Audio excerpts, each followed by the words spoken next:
Transnet is a state-owned freight and logistics company, and we're Schedule 2. In other words, we don't get government guarantees. Everything we do, we fund from our own pocket, which is a challenge in and of itself. But I think most important is the fact that we have 8 operating divisions. TFR, which is the Transnet Freight Rail, being our biggest one, with over 30,000 kilometers of a rail network. 1,500 of that is dedicated to heavy haul. We'll speak to the challenges just now. We have our port authority responsible for 8 commercial ports, Transnet port terminals, which operate 16 terminals across 7 ports in the country.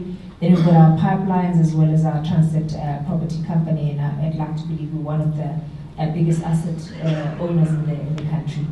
Now, in terms of our challenges, and I'm really excited about the 2 questions that are already posed by my fellow panelists, because there are solutions to the issues that they've raised. I mean, part of the challenge is that our balance sheet is quite constrained. We don't have a bottomless pit of resources that we can go and say we're walking in there, we want to invest because we have the experience and we've got the resources. It's no longer the case, unfortunately. That's number one.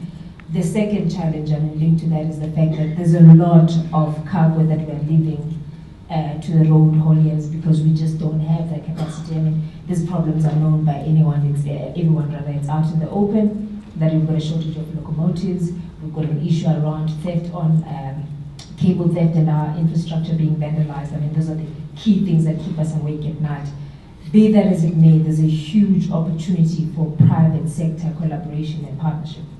I mean, we've already opened ourselves up in terms of the 2 ports, the Durban port as well as the Mocha port. We've invited the private sector. We've also invited the private sector to come in with their own rolling stock onto our network, which is part of Vulindlela. So I'd like to leave it at that, Iman, but great opportunities that lie. I like how Dr. Bonagela put it.